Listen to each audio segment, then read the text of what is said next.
মাশাআল্লাহ আমার বান্ধবীটার কত গুণ। আল্লাহ তাআলা প্রতিটা মানুষের মধ্যে অনেক বেশি ক্রিয়েটিভিটি দিয়ে পাঠায়, শুধু সেটাকে অ্যাপ্লাই করতে হয়। সঠিকভাবে অ্যাপ্লাই করলে সবার মাঝে অনেক বেশি ক্রিয়েটিভিটি থাকে। বাট আমি আমার বান্ধবীর ক্রিয়েটিভিটি দেখে পুরাই অবাক হয়ে গিয়েছি, মানে আমি পুরা ফিদা। এত সুন্দর করে সে ড্রয়িংগুলো করছে। আমার বান্ধবীর বাসায় যাওয়ার পর তার প্রতিটা ওয়ালমেটের দিকে আমার চোখ গেল, প্রতিটা ড্রয়িংয়ের দিকে চোখ গেল। মানে একটা মানুষ কত ক্রিয়েটিভিটি হইলে এগুলো করতে পারে, কত সুন্দর লাগতেছে দেখে। এটা মেবি ক্লে দিয়ে করেছে। আমি ক্লে দিয়ে আসলে দেখি অনেকে অনেক কিছু করে, দেখতেই ভালো লাগে, কিন্তু আমার মনে হয় যে এই ধৈর্য আমার নাই।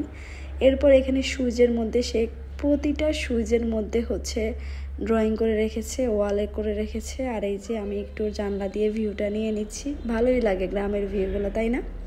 আর এখানে প্রতিটা ড্রয়িং সে নিজের হাতে করেছে, কত সুন্দর। লাইট অফ, মাশাআল্লাহ এত সুন্দর হয়েছে, দেখতেই ভালো লাগতেছে। আমি ওর বাসায় যতক্ষণ ছিলাম এগুলো খুব মনোযোগ দিয়ে দেখতেছিলাম, যে কত সময় নিয়ে কত ধৈর্য নিয়ে এই সুন্দর সুন্দর ড্রয়িংগুলো করেছে। দেখতে যতটা সুন্দর, কষ্টটাও ঠিক ততটাই বেশি।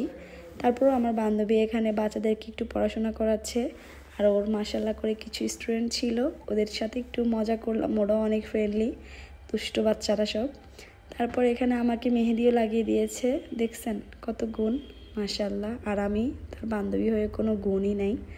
তারপর এখানে সবগুলো হোমওয়ার্ক দেখাচ্ছে। দুষ্টু বাচ্চাদের সাথে থেকেও আমাদের সময়টা ভালোই কেটেছে। জীবনে ভালো মুহূর্তগুলো বারবার আসুক, ফিরে আসুক, শতবার আসুক। সুন্দর মুহূর্তগুলো যদি কোনোভাবে আটকে ধরে রাখা যেত, তাই না?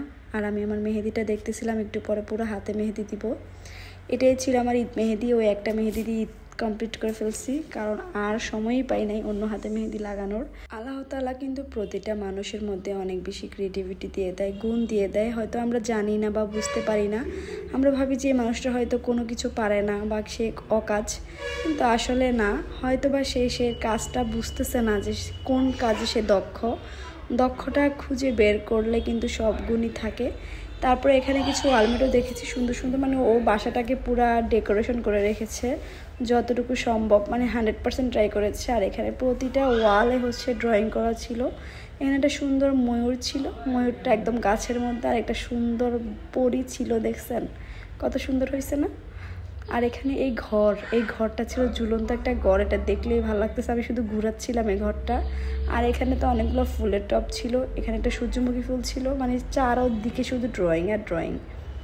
আর এর পাশে হচ্ছে আমাকে একটু মেহেদিও লাগাই দিচ্ছে, মানে স্টার্ট করতেছে। জাস্ট ছোট্ট একটা ক্লিপ শেয়ার করে দিলাম, এর আগেও দিয়েছিলাম। আর একটু পরে আমি চলে যাব, যাওয়ার আগেও ড্রয়িংগুলো বারবার দেখতেছিলাম, এত সুন্দর। আজকের ভিডিওটা এই পর্যন্তই, ভালো থাকবেন, নেক্সট দেখা হচ্ছে, আল্লাহ হাফিজ।